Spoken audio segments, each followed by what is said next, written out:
반갑습니다. 예. 자, 오늘 문제풀이 개강인데 문제집 다 들고 오셨지? 교재는 문제집 해놓고 오늘 나간 자료 한번 봅니다. 우리 지난주에 감전백과 3방식 정리를 했죠.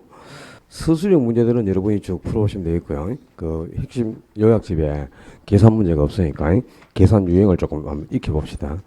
3번, 4번, 6번 문제가 그지? 원가 방식에서 그 출제될 수 있는 계산 유형인데 4번부터 먼저 봐봐요. 다음 자료를 활용하여 선정한 A 건물의 제곱미터당 제조단가를 구하라. 지금 건물 전체의 제조단가가 아니고 이제 제곱미터당 제조단가를 구하는 겁니다. 근데 A 건물은 10년 전에 준공된 5층 건물인데 대지가 200제곱미터고 건물의 연면적이 500제곱미터인데 이 대지 면적은 필요가 없죠. 건물의 제조단가를 구하니까 건물 면적이 필요한데요. 왜 이 건물의 연면적이 500제곱미터 나와있지? 제곱미터당 원가를 구하라 그랬으니까 문제가 그지? 그러니까 건물 전체 원가를 구해가지고 전체 원가가 나오면 건축 면적인 500제곱미터로 나누어야 이제 제곱미터당 제조원가가 산정되겠죠. 그래서 건물의 연면적이 중요하고요. 지금 A 건물 준공 당시 공사비가 직접 공사비하고 간접 공사비를 합쳐서 3억 4천 그리고 개발업자의 이윤 6천만 원을 합치면 총 4억이 들어갔는데 이 개발업자의 이윤도 도급 건설을 기준으로 하니까 반드시 제조원가에 포함을 시켜야 된다 그랬죠. 그럼 이제 10년 전 준공 당시에는 지금 총 4억이 투입되었다는 뜻이죠. 근데 이 기준 시점은 언제 시점에 제조도 원가는 기준 시점의 원가를 구해야 되는 거지. 준공 당시 원가가 아니고 그지? 그래서 10년 전에 건축비가 지수가 100인데 기준 시점의 건축비수는 150이에요. 그러면 이제 기준 시점까지 건축비가 100분의 150, 1.5배 상승했다는 뜻입니다. 그지? 자, 원가 방식에서 가격을 평가할 방법이 뭐죠? 원가법. 이 원가법에 따라 산정되는 가격을 적상가액이라 그랬는데 어떻게 적상가액을 구했다? 적상가액은 제조달 원가에서 감가 누계액을 공제해서 구했다. 이제 이렇게 제조달 원가에서 감가액을 공제해서 가격을 구하는데 이 제조달 원가가 언제 시점의 제조달 원가예요? 준공 시점이나 신축 시점이 아니고 무슨 시점? 기준 시점의 원가다 이 말입니다. 그러니까 지금 기준 시점의 제조달 원가를 구하라 하는데 지금 준공 당시 10년 전 준공 당시에 얼마가 투입되어서 4억이 투입되었죠. 근데 이 4억은 신축 시점, 준공 시점의 원가예요. 근데 기준 시점의 제도 원가를 구해야 되니까 여기다가 이제 준공 당시에 4억이 투입됐는데 지금 준공 후 기준 시점까지 건축비가 100분의 150 상승했다고 말이에요. 그지? 1.5배. 그럼 곱하면 이제 기준 시점의 원가가 얼마 나오죠? 6억이 됩니다. 근데 이 6억은 건물 한 개를 짓는데 소요된 총원가죠. 근데 문제가 지금 제곱미터당 제조원가를 구하라 그랬으니까 요 전체 원가에서 건축 면적, 연면적 500제곱미터가 이걸 나눠줘야지. 그럼 나누면 제곱미터당 120만 원씩 투입됐다 그런 뜻이야, 그지? 그래서 제곱미터당 제조원가는 120만 원이 되겠고요. 이 정도 문제는 간단하게 풀어야 됩니다, 이제. 그다음에 실제 이제 3번하고 6번처럼 적상가액을 구하는 문제가 우리 시험에 이제 주로 출제되는 유형이니까 이거 익혀야 됩니다. 3번의 정액법에 따라 적상가액을 구하라 그랬는데 지금 50제곱미터의 주택이고 제곱미터당 제조원가는 400만 원이에요. 그러면 여기서 이제 제조도 원가가 나왔지. 제조도 원가는 제곱미터당 400만 원 투입되었고 총 면적이 50이니까 곱하면 2억이 투입되었다는 뜻입니다. 그지? 지금 기준 시점의 제조원가는 2억이 계산됐고 이제는 이제 감가액만 계산해서 공개하면 적상가액이 되겠죠. 그런데 준공 후 10년이 경과되었고 장가율이 10%예요. 그러면 장가율이 10%면 이제 내용수 기간 동안에 감가는 총 90%가 생긴다는 뜻이 되겠죠. 그지? 그리고 잔존 내용수가 30년. 자, 리을에 이 문제의 핵심은 잔존 내용수요. 잔존자의 동그라미를 딱 해야 됩니다. 정액법으로 감가액을 구하는 문제인데 정액법은 매년 감가액을 계산할 때 감가가 발생하는 총금액을 이 감가총액을 경제적 내용수로 평균 분할을 했어요. 그러니까 감가총액을 경제적 내용수로 나누어서 이제 매년 감가를 구했죠. 그럼 지금 이 물건이 얼마짜리죠? 2억짜리 물건입니다. 그지? 근데 만약에 장가율이 없다. 장가율이 없으면 2억이 전부 감가총액이 되죠. 근데 장가율이 10%가 있다 그랬지.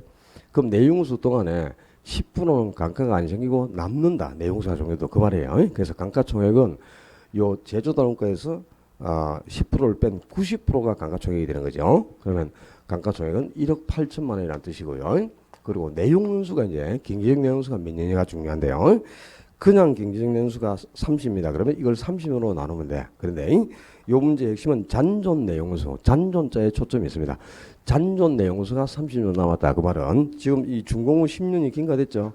이 경과된 10년도 경제적 내용수에 포함된다는 뜻이에요. 그래서 총 경제적 내용수는 40년이고 그 중에 이제 10년이 경과하고 30이 남았다 그런 뜻입니다. 그래서 잔존 내용수하고 나오면 경과연수를 내용수에 합쳐준다. 이게 이 문제의 핵심이라. 이걸 모르면 이 문제는 틀릴 수가 없어요. 그러니까 아주 쉬운 문제인데도 틀립니다. 그럼 총 경제적 내용수가 몇 년이냐? 40년이 되는 거죠. 30년이 아니고. 요게 요 문제의 핵심입니다. 그래서 1억 8천을 40년으로 나누면 매년 강가액은 450만 원이 나오는데 요 450만 원은 매년 발생하는 강가액이죠. 그죠? 그런데 적산가액을 구하려면 누계액을 계산해야 돼요. 강가 누계액을. 그럼 여기에다가 경과연수를 곱해야 되겠지. 지금 10년이 경과됐다 그랬으니까 10년을 곱하면 강가 누계액은 4,500만 원이고 제주도론가에서 누계액 공개하면 적산가액은 1억 5,500만 원이 된다. 그런 뜻이 되겠네요. 그죠? 자, 유형을 익혀서 풀 수 있도록 하셔야 됩니다. 자, 하나 더 푼다. 6번 문제. 25제곱미터의 면적을 갖는 주택은 신축 후 10년이 지났다. 기준 시점 현재 이 주택의 제조단가가 제곱미터당 500만 원이고 물리적 내용수 X합니다. 이거는 물리적 내용수 60년이지만 X, 법적 내용수 40년도 X. 우리가 항상 정액보로 강가를 구할 때는 무슨 내용수를 가지고 강가를 구하노? 경제적 내용수입니다. 물리적 내용수나 법적 내용수는 사용하는 게 아니니까 이거는 현혹을 시키기 위해서 넣는 거니까 이런 건 보면 안 되겠죠. 경제적 내용수가 50입니다. 이게 중요한 거죠. 그지? 경제적 내용수를 가지고 강가를 구하는 강상. 그리고 내용연수 만료 시 장가율이 또 10%가 있어요. 정액보로 적산가액을 구하라. 그러면 자, 먼저 이제 적산가액은 기준 시점의 제조도 원가에서 강가액을 공개해야 되는데 기준 시점의 제조도 원가부터 계산을 해보자 말이야. 이거는 이제 3번 문제고 6번 문제. 지금 기준 시점의 제조도 원가를 구하면 제곱미터당 500만 원이 투입되었죠. 그지? 500만 원인데 건축 면적이 얼마고? 25제곱미터라 그래서 그지? 25제곱미터. 건축 면적을 곱해주면 되겠지. 25제곱미터를. 그러면 1억 2,500만 원이 계산됐죠. 그래서 기준 시점의 지금 제조원가는 1억 2,500만 원이 나왔어요. 그럼 여기서 이제 강가액만 정액보로 계산해서 공개하면은 적산가액이 되는데 이 정액법으로 강가액을 구하라. 정액법은 매년 강가액을 강가총액을 경계되는 수로 나누죠. 그지? 그런데 지금 강가총액이 얼마냐? 이 물건이 얼마짜리냐면 1억 2,500만 원짜리라. 근데 장가율이 없으면 1억 2,500만 원이 다 강가총액이 되겠죠. 근데 장가율이 10%가 있으니까 이 10%를 뺀 90%가 1억 2,500에 90%가 강가총액이 되는 거죠. 그죠? 1,250만 원을 빼고 남는 게 강가총액입니다. 그래서 1억 2,500에 90%니까 1억 1,250만 원이 강가총액이 되는 거죠. 그리고 경제적 내용수는 50년이다 그랬으니까 50년으로 나누면 매년 강가액은 225만 원이 계산됐죠. 그죠? 근데 이 225만 원은 매년 발생하는 강가액이에요. 누계액을 계산해야 되는 거지. 여기다가 뭐 경과연수가 10년이니까 10년을 곱해주면 되겠죠. 그럼 강가 누계액은 2,250만 원이 되고 적산가액은 좀 차액이니까 1억 250만 원이 적산가액이다. 그런 뜻이네. 그죠? 3번하고 6번 두 문제만 풀면은 원가법에서 적산가액 계산하는 거는 유형을 익힐 수 있습니다. 충분히 이거는 올해도 계산 문제로 등장할 확률이 매우 높아요. 5년 동안에 5문제가 나왔는데 5문제가 전부 원가법은 계산 문제로밖에 안 나왔어요. 적산가액 계산하는 게 4개, 강가액 계산하는 문제가 1문제 이렇게 해서 전부 계산 문제만 출제가 됐으니까 계산 유형도 익혀놔야 되겠고 7번은 거래 사례 비교법입니다. 비교 방식이야. 그지? 다음 자료를 이용하여 거래 사례 비교법으로 매년 지가 상승률이 10%인 경우와 또 2년간 지가 상승률이 10%인 경우 비중 가격을 각각 구하면 얼마겠는가 그런데 자 먼저 이제 비중 가격을 계산하는 요령 거래 사례 비교법에서 우리가 비중 가격을 구할 때는 사례를 선택해서 그 사례 부동산이 거래된 사례 부동산 가격에 사정 보정, 시점 수정, 그리고 지역 요인 비교, 개별 요인 비교를 거쳐서 산정되는 요인 비교치를 전부 곱하고 만약에 이제 대상 부동산하고 사례 부동산 간에 면적의 차이가 나면 면적 비교치까지도 곱해준다 그랬습니다. 그지? 요 요인 비교치를 어떻게 계산하는가 관건인데 지금 첫 번째는 그지? 지가가 지금 그 기억을 보면은 사례 부동산은 2017년 10월에 1억의 거래가 됐어요. 그런데 니은에 보면 기준 시점은 2019년 10월이라 그러면 지금 2년 전에 거래가 됐다 이 말이잖아요. 그죠? 2년 전에 거래된 사례를 사례로 선택한 겁니다. 근데 첫 번째는 지금 매년 지가 상승률이 10%. 그러니까 매년 지가가 10%씩 상승했다 이 말이야. 요 경우하고 두 번째는 이제 2년 동안 2년간 총 지가가 10% 상승한 경우. 요 각각의 경우에 이제 비중가를 구하라 그랬죠. 이게 뭘 의미합니까? 시점 수준을 다르게 계산하라고 말입니다. 시점 수준을 구하는 요령이 지금 두 개가 달라진다는 거야. 자, 우리 시점 수정치를 구하는 방법 두 가지가 있죠. 시점 수준을 구하는 방법은 지수법하고 변동률법이 있습니다. 그지?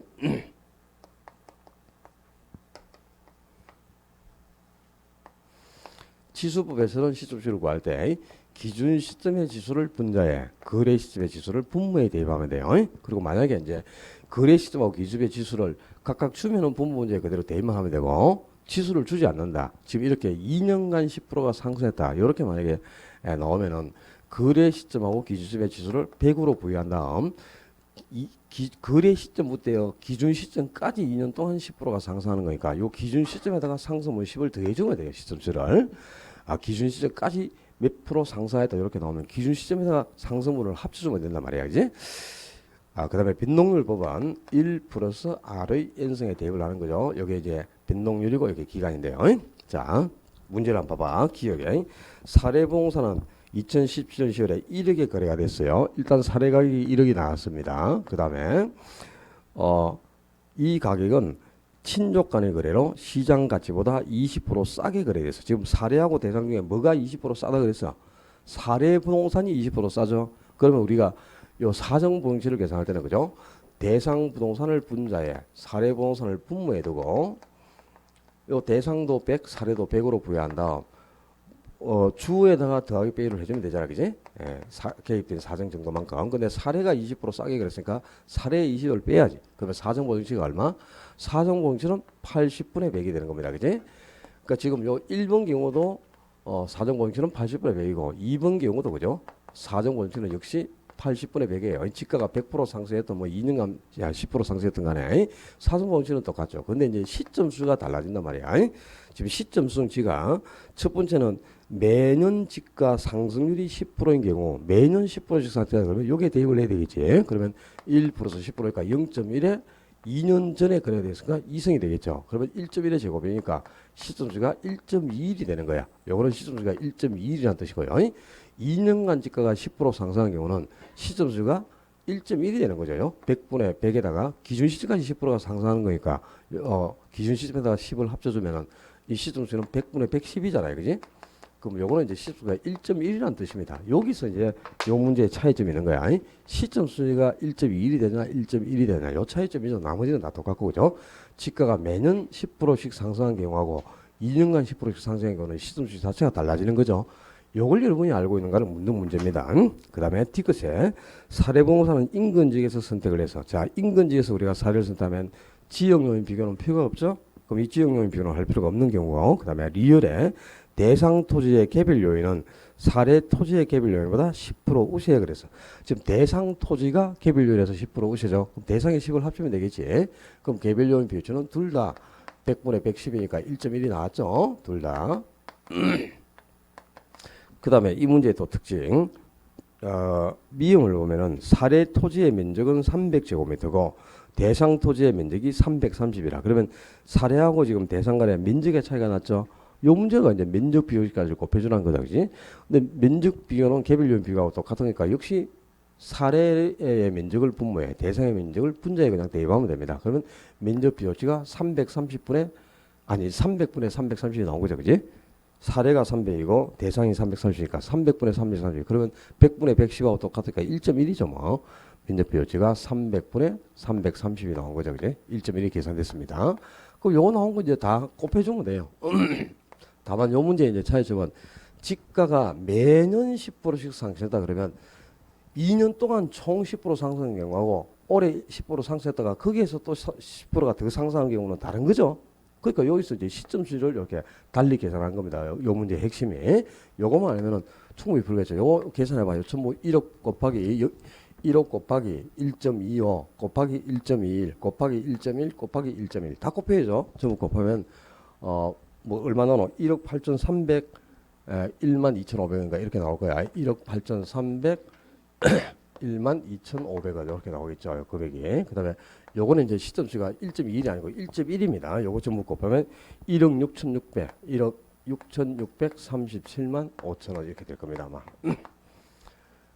자, 비중가격 계산한 것도 크게 어려운 건 없는데 여러분들이 자 1년 전에 만약에 거래를 했다 그러면은 시점수는 요 지수법에 대입을 하든 변동률법에 대입하든 똑같습니다. 1년 전에 거래를 했으면. 근데 2년 전에 거래된 거는 시점수가 이렇게 달라질 수가 있어요.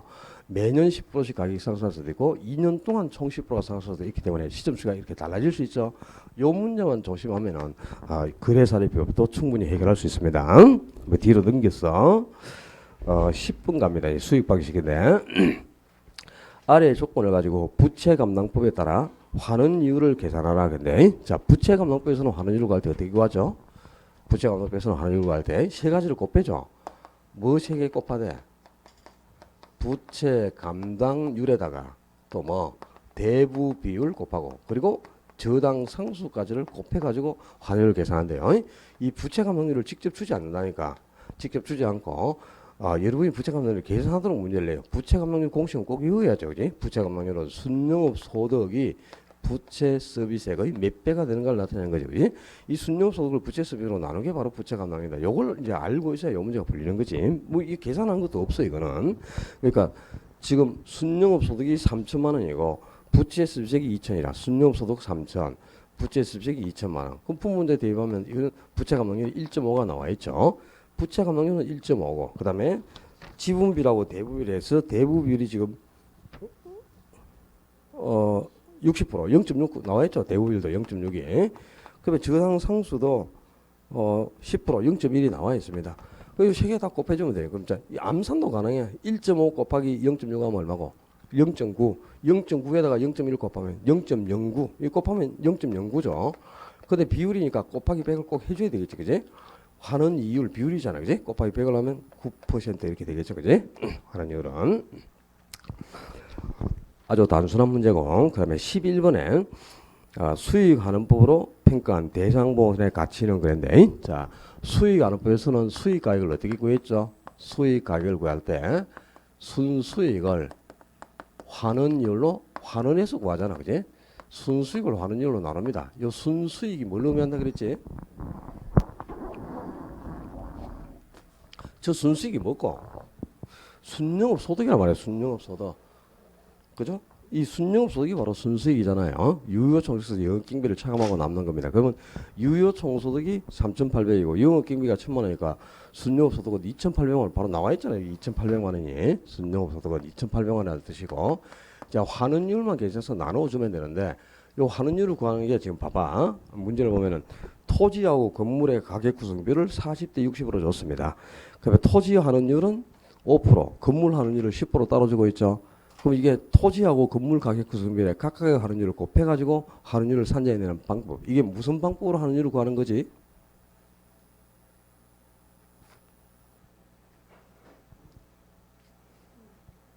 입을 한번 떼봐라. 입을. 지난주에 했잖아. 다.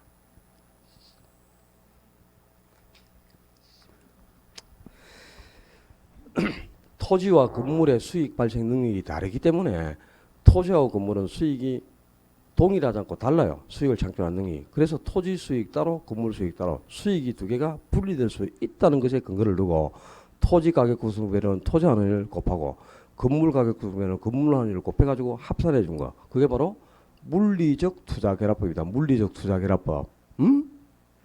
들어는 본 것 같아요. 그 물리적 투자 결합법은 그지? 환원율을 구할 때 토지 가격 구성 비율 여기는 토지의 환원율을 곱한단 말이야. 별거 없잖아요. 또 각각 이 토지 가격 구성 비율은 토지 환원율 곱하고 그 다음에 건물 가격 구성 비율 건물 가격 구성 비율은 건물의 환원율을 곱해가지고 값이 나오면 그걸 합쳐주면 된단 말이야. 토지하고 건물의 가격 비율이 토지가 40% 건물이 60% 그랬잖아. 그지? 그리고 토지의 환원율은 5%이고 그리고 건물에 하는 이율은 10%다 그랬네요. 그럼 이 각각 곱해가지고 합산해 주면 되지. 자, 여러분들이 계산할 때 어떻게 해야 돼?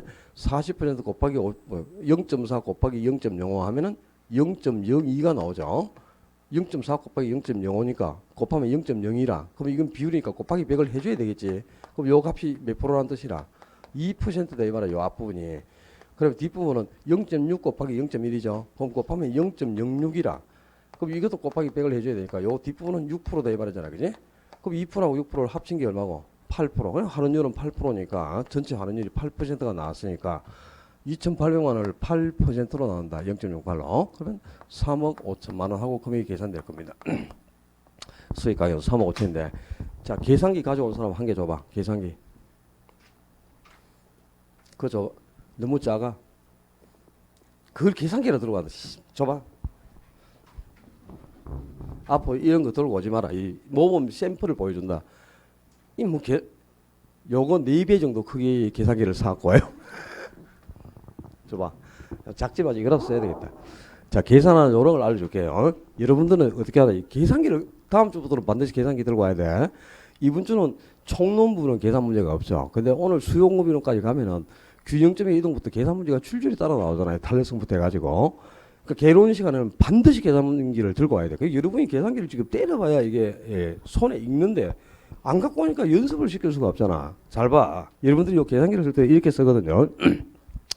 40% 곱하기 5% 그러면 요걸 이제 소수점으로 변환해가지고, 그죠? 0.4 곱하기 0.05 이렇게 치죠. 그러면 0.02가 나오잖아요. 그죠? 그럼 또 곱하기 100을 해야 이 비율이 2%가 계산되는 거죠. 그죠? 요런 유형으로 계산을 하잖아. 이제. 그렇게 하지 마. 그렇게 하지 말고 보면은, 계산기에 보면은 퍼센트가 있습니다. 여기 계산기에 퍼센트라는 칸이 있어, 이거. 요 퍼센트 보여요? 이걸 직접 치는 거야. 그러니까 봐. 요걸 소수점으로 바꿔서 이걸 0.4 곱하기 0.05 그러면 이 꼴을 쳐야 0.02가 나와요. 그래서 또 곱하기 100을 하면 또 2%하고 2가 뜹니다. 숫자가. 한번 해볼까 봐봐. 굉장히 복잡하니까 0.4 곱하기 0.05 그러면 그냥 있으면 답이 없어. 그러면 이 꼴로 딱 치면 0.02가 나왔죠. 여기다가 또 곱하기 100을 해야 돼. 100을 하면 2 숫자가 2 뜨죠. 2%는 뜻이다. 그지? 몇 분 해야 되노 지금 계산을. 이럴 필요가 없단 말이야. 이렇게 하지 말고 봐라. 어떻게 하냐. 40하고 퍼센트를 바로 치면 돼요. 퍼센트 칸을 봐. 40하고 퍼센트를 쳐. 퍼센트 여기. 어디 있노? 퍼센트 있죠? 퍼센트를 딱 칩니다. 그리고 곱하기 또 5%제. 그러면 5하고 퍼센트를 딱 쳐요. 그리고 이꼴을 치면 안 돼. 퍼센트만 딱 치는 순간 2하고 2%가 바로 답이 딱 나와요. 보이죠? 저 뒤에 보입니까? 확대해 줄 수가 없다. 와서 봐라 그래요. 와서 계산기 없어. 그 다음에 뒤에 것도 봐. 이것도 60% 곱하기 10%를 바로 치라고. 그러면 60% 곱하기 10% 딱 쳐봐요. 그러면 6하고 바로 뜹니다. 이 꼴을 치면 안 돼요. 퍼센트를 치면. 퍼센트를 딱 치는 순간 답이 바로 딱 나오게 돼 있어. 시간 엄청 단축됐지. 실수할 확률 전혀 없죠.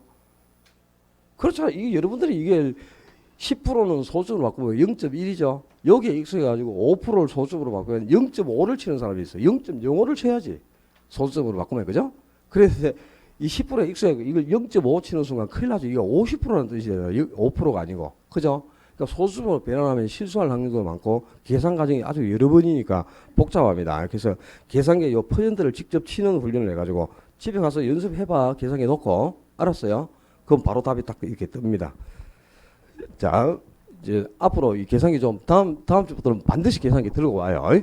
어? 개론이 계산 문제가 10문제가 4분의 1이 계산 문제인데 계산기는 안 들고 휴대폰 꺼내가지고 시험장에 가서는 휴대폰 사용 못 합니다. 휴대폰은 다 수거해가지고 시험 끝날 때까지 보관하고 있다가 시험 끝나고 나올 때 다시 돌려줍니다. 그러니까 어차피 휴대폰은 보지도 못해. 사용도 못하고. 그러니까 휴대폰 그거 가지고 계산 하려고 하지 말고 계산기 사요. 오늘 문방구에 가가지고 요 집에서 파는 계산기 중에 제일 큰 걸 주세요. 이렇게 알았죠? 제일 큰 걸 주세요. 해가지고 뒷면이 좀 진한 회색으로 된 걸 사는 게 좋습니다. 검정색 저 뒷면이 좀 나사장님 저 한번 들어봐봐요. 계산기 뒤에 좀 진하죠. 쭉 들어봐봐. 뒷면을 들어줘봐. 뒷면을 들어봐 보여줘봐. 진하죠, 그죠? 진한 회색.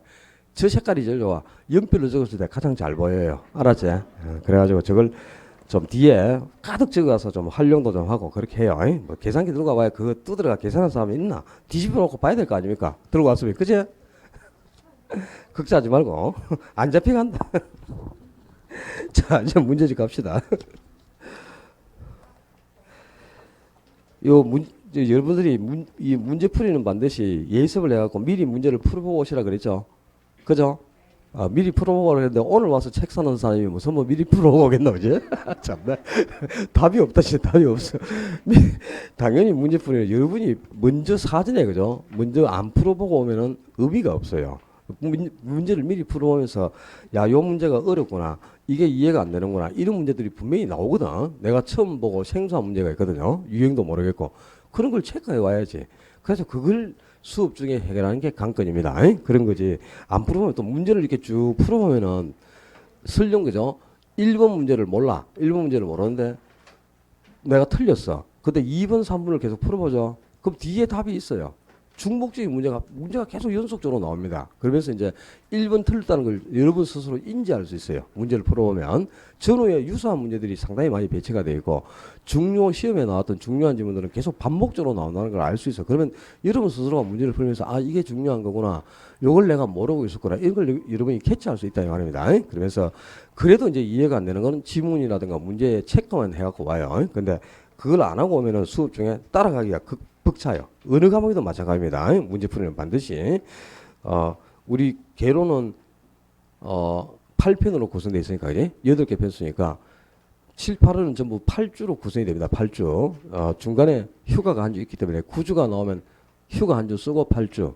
그렇게 그 8주로 진도를 다 마무리해야 되니까 이제 4주의 세법 공시법 같은 경우는 4주에 끝나죠. 그 분량을 4분의 1씩 나눠가지고 4분의 1만큼을 예습해 와야 되겠지. 이 다른 과목은 8주니까 분량을 8분의 1로 나누면 되겠죠. 그렇게 해가지고 8분의 1 정도를 미리 딱 예습해 가지고 그죠? 페이지를 이게 전체 페이지를 보고 나누기 8 해가지고 그 분량에 해당하는 부분만큼을 예습을 미리 해갖고 오시라고. 아셨죠?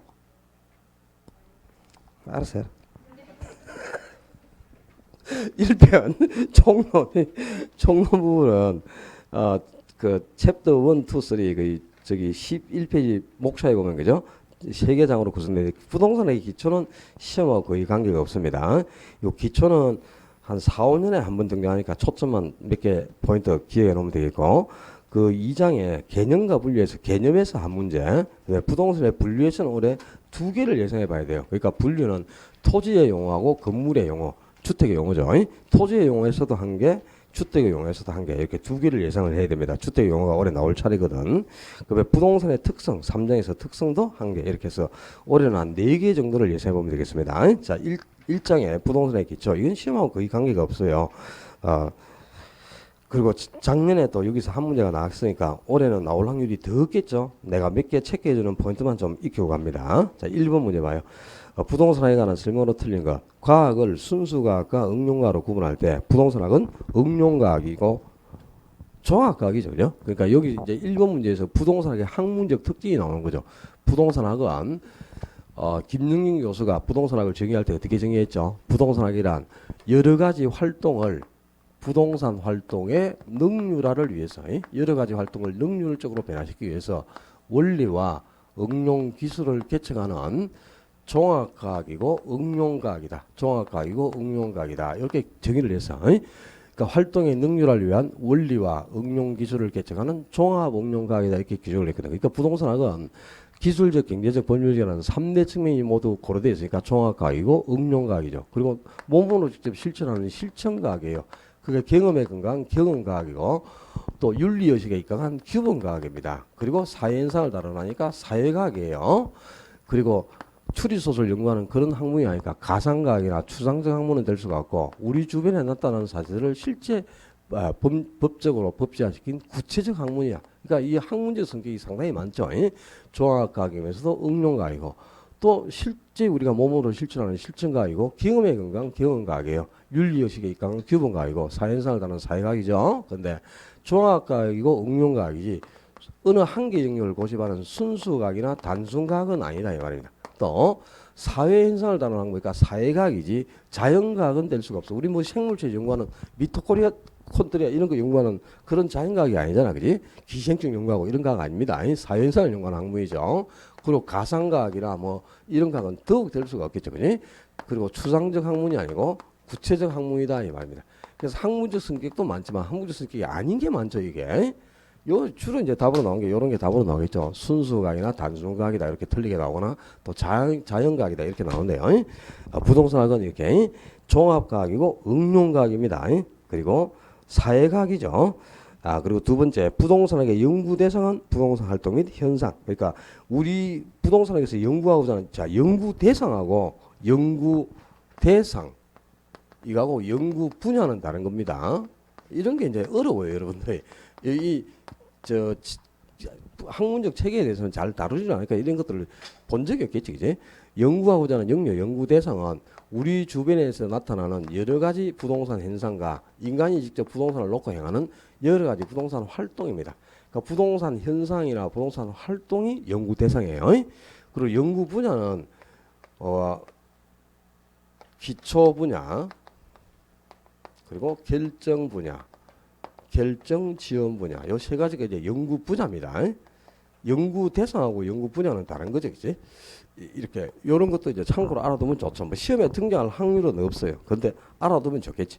그다음에 나왔으니까 내가 알려드린 거다. 그다음에 3번에 또 부동산에게 접근해 가는 방법은 여러 가지가 있습니다. 접근법이 분산식, 그다음에 중점식, 종합식, 행태과학 접근방법, 의사결정 접근방법, 현상학적 접근방법, 법제도적 접근방법, 뭐 접근방법에도 7가지가 있는데 3번에 종합식 접근방법은 부동산을 3대 측면을 다 고려해서 부동산을 다루고자 하죠. 그래서 이 세 가지 측면을 복합 개념으로 이해하고 종합해서 이론을 구축하는 방법. 그래서 이제 이 세 가지 측면을 모두 고려하고 있으니까 종합식 접근방법 그러면 자, 요거 한 개 기억해 둡니다. 이 접근 방법이 만약에 시험에 나오면 종합식이 나올 가능성이 높죠. 그러니까 이게 이 부동산학에 존재하는 3대 측면을 모두 다 고려해서 부동산을 다루고자 하기 때문에 단기적으로 단기에 부동산학 이론을 체계화시켰다. 단기에 이론을 정착시키고 체계화시키는데 가장 기이한 접근 방법이 뭐냐? 그러면 종합식이다. 요거 한 개 기억해 놔야 되겠습니다. 부동산학 이론을 단기에 체계화시키고 통일화시키고 정착시키는데 가장 기이한 접근 방법은 바로 종합식입니다. 3대 측면을 모두 고려하고 있기 때문이죠. 그리고 4번의 부동산학은 다양한 학문과 연결되어 있다는 점에서 종합학문적 성격. 그래서 이 세 가지 측면을 다 고려하니까 종합과학이라고 그랬죠. 그죠? 5번에 부동산학의 일반 원칙으로 안전성의 원칙은 소유활동에 있어서는 체유효용을 지도 원리로 삼고 있다. 틀렸어요. 자, 부동산 활동의 일반 원칙이 4가지가 있습니다. 뭐가 있죠? 부동산 활동의 일반 원칙이. 들어본 적도 없겠지. 3, 4월에 다 해줬어요. 기억도 없겠지만 능률성, 그리고 안전성, 그리고 또 경제성, 공정성, 이 4가지가 부동산 활동의 일반 원칙인데 이 중에 가장 중요한 거는 능률성의 원칙입니다. 왜? 부동산학이 추구하는 목표가 우리 그 부동산학은 김정기 교수가 여러 가지 활동을 능률화시키기 위해서 원리와 응용 기술을 개척하는 종합 응용가이다. 이게 정했단 말이에요. 그러니까 활동을 능률화시키는 게 부동산학이 추구하는 목표예요. 그래서 이 활동의 능률화가 목표니까 일반 원칙이 가장 중요한 것은 능률성의 원칙이죠. 그래서 이 능률성을 보존하는 지도 원리가 2개가 있어요. 우리가 부동산을 구입해가지고 보유하는 기간 중에 소유 활동에서는 소유활동, 보유기간 중에는 그죠? 당연히 한정된 부동산을 체유효 이용을 하자 이 말입니다. 이 체유효용이 소유활동에서의 지도 원리죠. 그리고 일정 기간 보유한 후 처분을 하잖아, 그지? 그럼 거래활동에서는 뭘 지켜야 돼? 거래 질서가 확립되도록 하자 이 말입니다. 자, 기억에 둡니다. 이거는 시험에 등장한 지문이니까. 소유활동에서는 체유효 이용을, 거래활동에서는 거래 질서 확립을 지도 원리로 삼고 있는데 이거는 능률성을 지원하는 지도 원리지 안전성이 아니다 이 말이야. 그래서 일반 원칙에서 능률성의 원칙은 소유 활동에서는 체유효 이용, 거래 활동에서는 거래 질서 확립을 지도 원리로 삼고 있다. 그래야 되겠습니다. 자, 요 지문은 시험에 등장한 지문이기 때문에 꼭 기억을 해둬야 돼. 바뀌면 안 돼요. 그리고 일반 원칙에서 가장 중요한 원칙은 뭐다? 능률성의 원칙이다. 그래서 능률성을 지원하는 보조 원리가 이렇게 2가지가 있는 거예요. 2번 문제. 부동산학에 관한 쓸모로 옳은 것. 부동산 활동의 주체 중 개인, 지방자치단체, 토지 소유자 조합 등은 제2 섹터에 해당한다 그랬는데 주체를 제1섹터, 제2섹터, 그리고 제3섹터 이렇게 나눠요. 제1섹터가 뭘 뜻하죠? 공적 주체란 말이에요. 공적 주체. 공적 주체를 제1섹터. 그 다음에 사적 주체를 제2섹터. 그 다음에 제3섹터는 뭐? 복합 주체. 그 이제 공적 주체가 뭡니까? 국가, 지방자치단체 같은 공공기관이겠죠. 국가나 지방자치단체 같은 공공기관은 제1섹터란 말이에요. 그러니까 1번 지문에 거기 지방자치단체가 들어가면 안 되지, 그지? 지방자치단체는 제1섹터입니다. 그리고 이제 제2섹터가 사적 주체. 그러니까 토지 소유자, 개인, 토지 소유자, 그리고 뭐 저 개발업자, 건설업자 이런 민간 소유자끼리 결성한 소유자 조합 이런 건 전부 사적 주체인 제2섹터가 되겠죠. 그래서 일본의 지방자치단체는 제1섹터입니다. 그리고 제3섹터는 이제 민간 합동이란 말이야. 정부하고 그러니까 공적주체와 사적주체를 합친 거 민간 합동. 주체가 두 개 아닙니까? 그래서 복합주체라고 하는 겁니다. 그래서 요 주체에 따라서는 이렇게 나누는데 이것도 이제 등장했으니까 예전에 알아둬야 되겠죠. 그다음에 이번에 부동산이 추구하는 가치를 민간 부분에 한정하여 볼 때는 형평성의 이념보다 효율성의 이념이 중시된다. 그렇습니다. 그러니까 자 이제 부동산 활동의 주체는 공적 주체가 있고 사적 주체가 있죠. 근데 공공 부분의 부동산이 추구하는 가치를 한정한다. 그러면 이 형평성이 더 중시될 수밖에 없어요. 이거는 이제 형평성은 정부의 개입을 통해서만 나타나는 기능이에요. 그리고 민간 부분의 부동산 활동이 추구하는 가치를 한정한다면 효율성이 더 중시된다 이 말이에요. 이 효율성은 이제 사적 자치 원리에 따라서 사익을 강조하는 개념이기 때문에 부동산이 추구하는 가치를 공공 부분에 한정한다면 형평성이 중시되고 민간 부분에 한정을 한다면 효율성이 중시된다. 이것도 서로 바뀌면 안 됩니다. 그러니까 형평성은 항상 공공 부분의 활동을 통해서 나타나는 기능이고 그리고 민간 부분의 활동을 통해서 나타나는 것은 바로 효율성이죠. 그래서 2번은 옳은 지문이고요. 그다음에 세 번째 부동산 컨설팅, 부동산 관리, 부동산 감정 평가, 부동산 정책, 부동산 마케팅은 부동산 실무 분야 가운데 결정 지원 분야에 속한다 그랬는데 그죠? 여기서 그 3번 지문은 틀린 거는 정책이 빠져야 되죠. 자, 우리가 아까 봐 부동산 학에서 연구하고자 하는 분야는 기초 분야, 결정 분야, 결정 지원 분야 하는 게 있다 그랬죠. 그 우리 개론에서 배운 게 많죠. 총론, 그다음에 수요 공급 이론, 그죠? 경제론, 그다음에 투자론, 금융론, 감정평가론, 개발론, 관리론 뭐 엄청나게 많은 영역들이 있죠. 그죠? 요 결정 분야라는 거 뭐냐? 이 중요한 활동에 대한 의사결정을 결정 분야로 하는데요. 투자에 대한 의사결정, 개발에 대한 의사결정, 금융에 대한 의사결정. 요거는 이제 사적 부분의 활동을 통해서 나타나는 거고 그다음에 공적 부분의 활동을 통해서 나타나는 중요한 의사결정, 정책에 대한 의사결정입니다. 요 네 가지 투자, 개발, 금융, 정책 요 네 가지가 결정 분야고요. 그리고 그 외에 나머지는 전부 이 결정 분야를 지원하는 분야, 결정 지원 분야. 요 투자 활동이나 개발, 금융 활동을 지원하는 분야가 마케팅이라든가 관리라든가 뭐 여러 가지 감정 평가라든가 이런 건 전부 결정 지원 분야고요. 그 3번 지문에서 이 지금 정책이 들어가 있죠. 요거는 결정 분야에 해당합니다. 요것도 이제 알아두면 좋겠죠. 이거는 10회 이전에 나왔던 그런 유행된 문제들이고 지금은 이런 건 다루진 않으니까 참고로 기억해도. 그다음에 4번에 부동산의 이념 중 형평성의 원리는 공적 부분과 관련이 있죠. 당연히 이 형평성은 공공 부분의 활동을 통해서 나타나는 기능, 효율성이 민간 부분의 활동을 통해서 나타나는 기능이라고 그랬잖아요. 그로 이거는 공적 부분과 관련이 있으니까 사익과 연결성을 갖는 게 아니고 공익과 연결성을 갖는다 그러지. 민간 부분의 활동을 통해서 나타나는 게 사익이고 공공 부분의 활동을 통해서 나타나는 건 공익이죠. 그죠? 공공의 이익을 강조하는 개념입니다. 그리고 부동산 학은 추상적인 학문이 아니라 현실 부동산 활동이나 현상을 대상으로 연구가 이루어지는 구체적인 경험과학이고 또 거기까지는 아주 옳은 지문이죠. 근데 인간과 무관한 자연 현상도 부동산학 연구의 대상이 될 수 있다.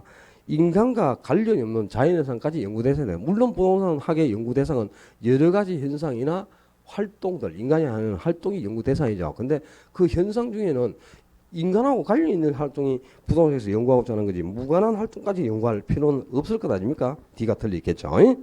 3번은 어려운 거 없어. 그 다음에 4번은 1번만 한번 봐봐. 부동산학에 관한 설명으로 틀린 것. 부동산학은 토지의 자연적 특성에 따른 인간 활동에 착안하여 성립되었고 부동산학은 종합과학이고 응용과학이고 사회과학이고 자연과학이고 경험과학의 성격을 갖는다. 자연과학이 아니고 뭐 사회과학입니다. 부동산은 사회 현상을 다루는 학문이니까 사회과학이지 생물체 연구하는 그런 학문이 아니잖아. 우리 뭐 망원경 놓고 그죠? 세포 연구하고 그런 학문이니까 아니잖아. 그지? 자연과학이 아니고 사회 현상을 다루는 사회과학이에요. 그리고 규범과학이죠. 추상적 학문이 아니고 구체적 학문이고, 그죠? 요 1번 지문에서 학문적 성격을 한 개 알아두는 게 좋습니다. 그 다음에 뒤로 가서 5번 문제. 부동산하고 이념에 관한 설명으로 옳지 않은 건 1, 2, 3번 다 중복적인 지문들이라 읽어보시면 돼. 그 다음에 4번하고 5번에 공간 및 환경가치 정대의 원리는 공간 및 환경가치 정대. 이거는 법률적이 아니고 기술적 측면의 지도 이념이죠. 그리고 효율적 관리의 원리는 경제적 측면의 지도 이념. 자, 우리 부동산에는 3대 측면이 있다 그랬지. 기술적 측면, 경제적 측면, 그리고 법률적 측면이 있어요. 기술적 측면에서는 환경 및 공간 가치 정대의 원리. 요걸 이제 다른 말로 바꾸면 한정된 소유권을 폭넓게 배분하자. 소유권을 폭넓게 배분하자는 원리. 이걸 기술적 측면의 지도 원리라고 합니다. 소유권의 폭넓은 배분. 그다음에 경제적 측면에서는 효율적 관리의 원리. 그러니까 이게 이 효율적 관리라는 건 그죠? 최소의 비용을 투입해서 최대의 효과를 산출하도록 하자는 거. 그게 바로 효율적 관리야. 그러니까 경제적 측면에서의 지도 원리는 최소의 비용을 투입해서 최대의 효과를 산출하도록 하는 효율적 관리의 원리가 경제적 측면의 지도 원리가 되어 있고, 법률적 측면의 지도 원리는요. 부동산 활동은 당연히 공익도 중요하고 사익도 중요하겠죠. 그러니까 공익보다 사익을 우선해서도 안 되고 사익보다 공익도 우선해서도 안 됩니다. 그러니까 공익과 사익의 조화 속에서 부동산 활동을 하자는 거. 이 공사익 조화의 원리가 바로 법률 측면의 지도 이념이 되겠습니다. 그래서 효율적 관리는 경제적 측면, 그리고 공간 및 환경가치 정대, 즉 이거는 한정된 토지에 대한 소유권을 골고루 저소득까지 폭넓게 배분하자. 이건 기술적 측면의 지도 이념이 되겠습니다. 6번 문제. 부동산 활동에 관한 설명으로 옳은 것을 모두 골라라. 공중지표 지하를 포함한 3차원 공간을 대선한다. 그렇죠? 부동산 활동은 3차원 공간 활동입니다. 지표만을 대상으로 하는 건 아니죠. 공중이나 지중 공간도 다 그 활동의 대상이 되죠. 그래서 부동산 활동은 3차원 공간 활동 이렇게 표현하는 거지. 그리고 또 이연의 부동산 활동은 사회성, 공공성 있는 재산을 다루므로, 그렇죠? 사회성과 공공성이 있는 공익에 강조한 토지나 이런 재산을 다루는 활동 아닙니까? 고로 거래 당사자는 윤리적으로 행동할 필요가 없으나 부동산 업자에게는 높은 윤리성이 요구된다. 지랄병하고 있네. 그럼 우리 중개업자만 윤리의식을 가지고 활동을 해야 되고, 그럼 거래 당사자와 매수자와 매수인은 맨날 그냥 둘이 만나서 물레방앗간 당하고 그러면 되나? 말이 안 되지. 모두가 다 윤리적으로 행동을 해야 되겠죠. 그죠? 이런 거 맞다고 찍는 사람은 이 병원에 갔다 와주셔야 돼. 모두가 다. 그래서 윤리의식에 입각해야 되는 규범 활동이에요. 부동산 활동. 규범가. 그래서 아까 부동산 학원 이렇게 규범가로서의 학문적 성격도 있다 이 말입니다. 윤리의식에 입각해야 되는 규범가학이죠. 그리고 이것에 일반적으로 일반 소비 상품을 대상으로 하는 활동과는 달리 부동산 활동은 장기적 배라에 결정되고 실행된다. 그렇습니다. 이건 옳은 질문이죠. 그죠? 그러니까 이제 부동산은 영속성이라는 특성이 있어. 토지는 그죠? 그래서 현재 우리가 이용하고 있는 토지는 미래의 후대들이 물려받아서 그대로 이용을 해야 됩니다. 그래서 잘 관리해서 장기적 안목을 가지고 토지를 관리해서 온전한 토지를 후대에게 물려주자는 거예요. 그래서 부동산 활동은 장기적 배를 요하는 활동이다. 그 말입니다. 리얼에 부동산 활동의 주체가 인간이라는 점에서 대물 활동이 아니라 대인 활동이라 할 수 있고, 자, 거기서 이미 틀려 있습니다. 부동산 활동의 주체는 인간입니다. 인간이 하는 거죠. 그로 대인 활동이죠. 근데 활동의 대상은 뭐죠? 물건입니다. 토지나 건물 같은 물건을 대상으로 하죠. 그래서 대물 활동이라. 그럼 부동산 활동은 대물 활동이 아니라 대인 활동이다. 그래서 틀린 거야.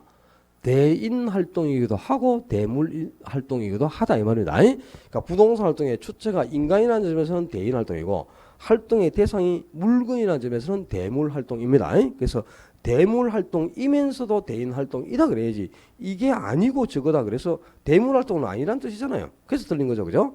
대물 활동에도 해당하는 거야. 토지나 건물 같은 물건을 대상으로 하는 활동이 부동산 활동이니까 당연히 대물 활동이기도 하고, 주체가 인간 점에서는 또 대인 활동이기도 하죠. 그래서 전반부도 틀려있고 후반부도 또 틀렸어. 체계화된 이론 활동이므로 기술성보다는 과학성이 강조되어야 한다 그랬는데, 자, 좀 전에 우리 김영민 교수님이 부동산학을 정의할 때 부동산학은 활동의 능률화를 위해서 원리와 응용 기술을 개척하는 종합 응용학이다 이렇게 정의를 했어요. 그런데 이 원리라는 게 뭘 의미하지? 원리가 바로 이론을 뜻해. 그리고 응용 기술이 바로 실무 영역을 뜻해요. 근데 이론은 항상 과학성의 기초를 두고 있습니다. 그리고 실무는 기술성의 기초를 두고 있는 거야.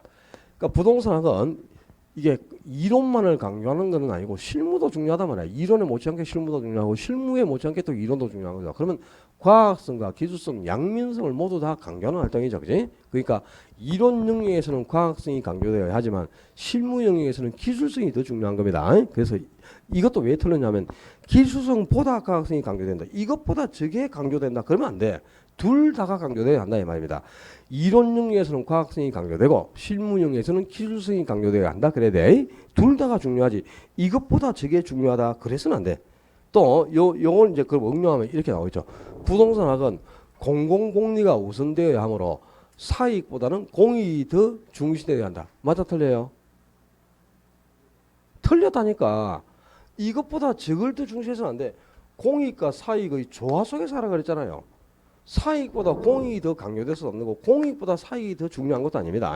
둘 다가 중요한 거야. 그러니까 이것보다 저게 더 중요하다. 그러면 틀린 거야.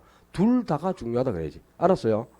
그래서 공사익 조화 속에서 해야 되고 또 과학성과 기술성, 양면성이 있는 활동이라.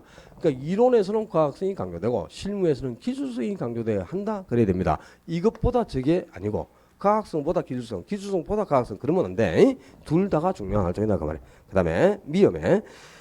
부동산 활동을 임장 활동으로 규정하는 근거는 부동산은 우리 현장에서 직접 조사 확인해야 되죠. 첫째 이유가 뭐 부동성 때문에 토지를 중개사무소에 들고 올 수가 없어. 그지? 부동산이라는 특성과 또 토지나 건물은 물건이죠. 우리가 물건을 대속하는 대물 활동이다 이 말입니다. 그지? 대물 활동이기 때문에 들고 올 수가 없는 게 토지나 건물을 중개사무소로. 그러니까 토지나 건물이 있는 현장에 가서 직접 조사 확인하는 임장 활동이 필요한 거죠. 그러니까 임장 활동으로 규정하는 근거는 두 가지. 부동성이라는 특성과 대물 활동이라는 속성이기 때문이다 이 말입니다. 두 가지로 바꿔야 되겠죠. 부동성 그리고 대물 활동이라는 속성 때문이다. 자, 6번 문제 같은 경우는 이제 우리 시험에 직접 등장한 문제니까 그죠? 그 지문들에서 어디가 틀리는 포인트를 좀 익혀놔야 되겠지. 7번 문제. 아, 이것도 뭐 별로 어려운 문제는 아닌데 거기 7번은 3분 지문을 한 개 봐봐요. 부동산 컨설턴트에 의한 상담 활동은 2차 수준의 전문성에 해당한다. 컨설턴트에서 상담 활동에서 전문가가 누구죠? 컨설턴트죠. 그죠? 상담사. 그 사람이 컨설턴트 아닙니까? 그러면 각 분야의 전문가가 하는 활동이 3차 수준의 활동이라. 자, 우리가 부동산 활동을 1차 수준, 2차 수준, 3차 수준으로 나누죠. 1차 수준은 비전문가에 의한 활동. 그 다음에 3차 수준은 그 분야의 전문가에 의한 활동이 3차 수준. 그럼 2차 수준은 뭐냐? 그 분야의 전문가는 아니지만 일상적으로 부동산에 종사하는 사람들이 하는 활동. 이게 3차 수준이 되는 거, 2차 수준이 되는 거예요. 만약에 봐. 감정평가 활동에서 전문가는 누구? 감정평가사. 그럼 감정평가 활동을 감정평가사가 하면 뭐? 3차 수준이라. 상담 활동을 컨설턴트가 하면 상담 활동. 권리분석 활동을 권리분석사가 하면 3차 수준. 중개활동을 공유회사가 하면 3차 수준이라고. 그 분야의 전문가가 하는 게 3차 수준입니다. 그런데 중개활동을 감정평가사가 할 수 있고 감정평가 활동을 중개사가 할 수 있죠.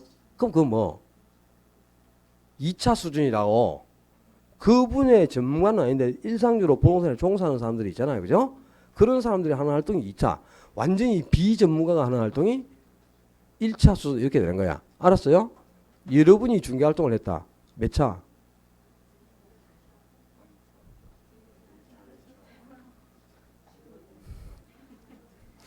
1차잖아. 비전문가잖아 지금. 중개사 자격증을 따야 3차 수준이 되는 거야. 제가 만약에 중개활동을 하면 3차 수준이죠. 내가 공인중개사니까. 제가 감정평가 활동을 하면 2차 수준이죠. 감정평가사는 아니지만 부동산에 종사하는 중개사가 감정평가 활동을 했잖아요. 그럼 2차 수준이다 이 말이야. 구분하겠어? 완전히 비전문가가 하면 1차 수준이고. 오케이? 그럼 자 거기에 8번에 1번 지문을 한번 봐. 그럼 지금 7번에 3번은 상담을 컨설턴트가 했으니까 이건 몇 차? 3차죠. 상담 활동에서 전문가 컨설턴트니까 이건 3차 수준이고 8번에 1번 봐요. 공유회사 중개사가 감정평가 활동을 해서 뭐 2차죠. 왜 감정평가사가 감정평가 활동을 했다. 3차지. 중개활동을 중개사가 했다. 3차. 중개사가 감정평가 활동을 했다. 2차 이렇게 되겠죠. 알겠나? 무슨 뜻인지. 2차하고 3차를 구분하겠나 이 말이다.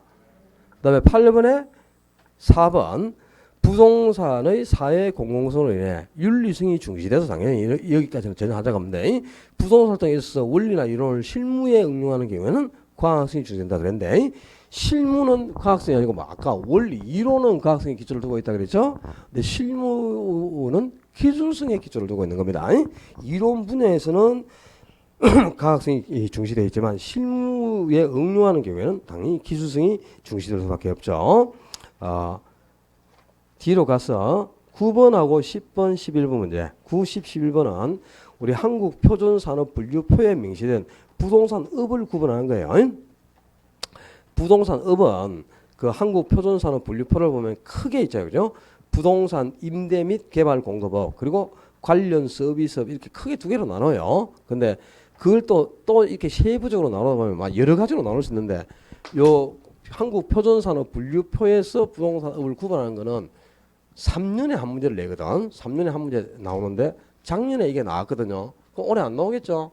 나올 확률이 없어요. 나올 확률이 없으니까 그냥 참고로 이렇게 풀어보면 되는데 자 부동산 거기에 크게 한번 보면 부동산 임대업 그리고 부동산 개발 및 공급업 부동산 관리업 부동산 중개 자문 감정평가업 이렇게 대분류 해설을 보라고 해설 19번의 해설을 보면 부동산 임대업 부동산 개발업 부동산 개발 및 공급업 그 다음에 부동산 관리업 중개 자문 감정평가업 이렇게 나온단 말이야. 근데 여기서 이제 부동산 예를 들어서 임대업 그 다음에 부동산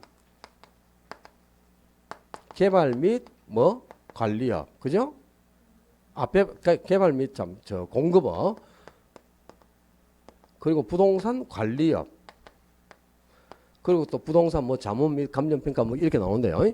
자 요게 잘 들어야 돼. 임대업도 그죠? 자 우리 주거용 부동산 임대하죠. 그 다음에 또 주거용 부동산 임대가 뭐야? 주택 임대란 말이야. 그 다음에 비주거용 건물 임대. 비주거용 건물은 뭐지? 주거용 건물은 주택이죠. 비주거용 건물은 상가나 공장이죠. 요것도 임대하죠. 그리고 기타 부동산 임대. 기타 부동산은 그건 뭔데? 토지겠지. 주거용 건물이 주택. 비주거용 건물은 상가나 공장. 그리고 기타가 토지라. 그지? 그럼 또 개발 공급부터 그지? 자, 당연히 주거용, 비주거용 주택 개발하고 공급하죠. 그리고 상가나 토지도 개발 공급하지. 그러면 토지도 개발해서 공급하죠. 그럼 자, 요 임대업이든 개발을 공급이든 전부 주거용, 비주거용, 기타 주거용 부동산 임대업, 비주거용 건물 임대업, 기타 부동산 임대업. 그러면 개발 공급업도 주거용 건물 개발 및 공급업. 그러면 비주거용 건물 개발 및 공급업, 기타 부동산 개발 및 공급업 이렇게 되겠죠. 근데 여기 관리업도 그러면 주거용 부동산 관리업, 그죠? 그 다음에 또 비주거용 부동산 관리업, 그리고 기타 부동산 관리업 이렇게 나눌 것 같지? 그죠? 관리업은 기타 부동산 관리하는 게 없어요. 그러니까 관리는 그지? 원래 이제 건물을 관리하는 거지 토지는 관리하는 게 필요가 없겠죠. 소모되지 않는다. 영속성이라는 특성이 있잖아요. 그래서 토지는 관리가 필요가 없다고 보는 겁니다. 이 기타라는 게 토지를 왜 하는 거야? 근데 임대나 개발 공급은 다 토지도 하잖아요. 근데 관리는 건물에서 중요하지 토지는 필요 없다 이렇게 보고 있는 겁니다. 그래서 다른 거는 전부 기타 부동산 임대업, 기타 부동산 관리업, 뭐 개발업, 공급 이런 게 있단 말이야. 근데 이 관리업만 기타 부동산 관리업이라는 게 없어요. 알겠죠? 요런 걸 이제 구분해야 되는데 어려워. 이게 한국 표준산업 분류표를 보면 상당히 참 어려운데 여러분들이 구분해내. 이게 다행히 이제 작년에 문제가 나왔으니까 그 소분류하고 대분류 명시된 거 구분 해설을 가지고 참고로 요거는 몇 개 포인트 알아두면 되겠습니다. 요 시험에 나올 확률은 거의 없습니다. 작년에 나왔으니까. 요 지금 1장 우리 다룬 부동산의 체계는 그죠? 시험하고 거의 관계가 없다고 보시면 돼요. 지금까지 다룬 거는 한 4, 5년에 한 번 정도 등장하는데 한 문제 정도로. 근데 다행히 작년에 이제 표준산업 분류표에서 부동산을 구분한 게 작년에 나왔으니까 올해는 거의 시험하고 관계가 없어요. 2장부터가 이제 초점이다. 부동산의 개념과 분류. 뭐 하다가 1시간이 다 가뿐노. 우리 저거 해주다 그랬구나, 그래? 계산 문제 풀어주다가. 자, 2장부터 조금만 쉬었다 합시다.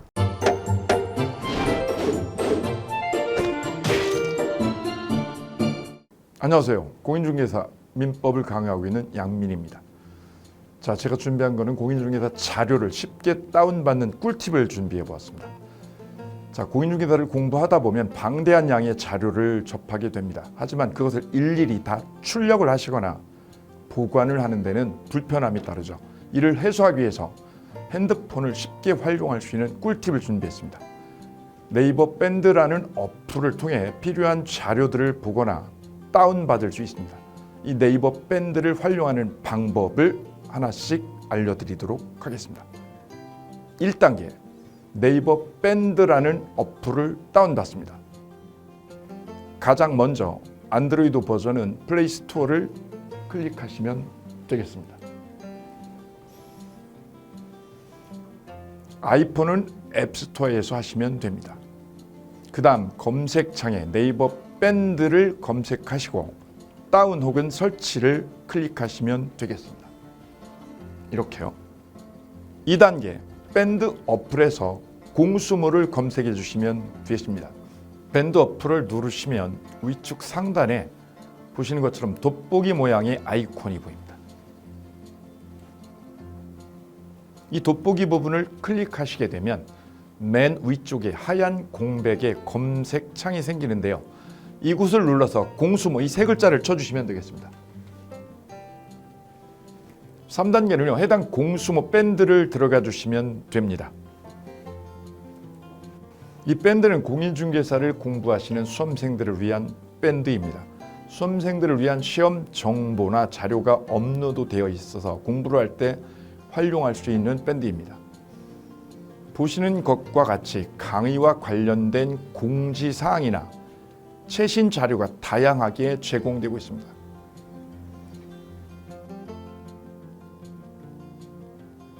(4단계) 또 다른 꿀팁 모바일 일일학습법에 대해서 소개드릴까 합니다.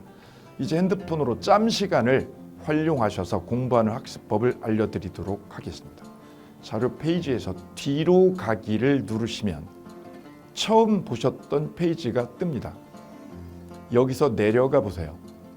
모바일 일일 학습이란 코너가 보입니다. 이 부분을 누르게 되면요. 매일 한 개씩 핵심 부분이라고 할 수 있는 문제가 업로드되어 있고요.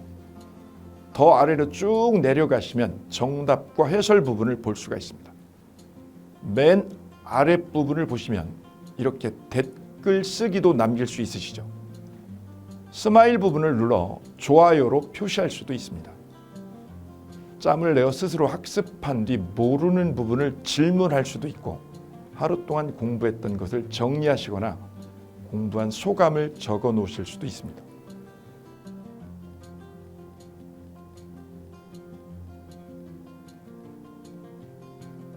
지금까지의 과정과 같이 공수모 밴드에 가입하신다면 다채롭게 업데이트되는 양질의 최근 자료들을 접하시고 활용할 수 있습니다. 꼭 가입하셔서 좋은 자료 많이 활용하시기 바랍니다.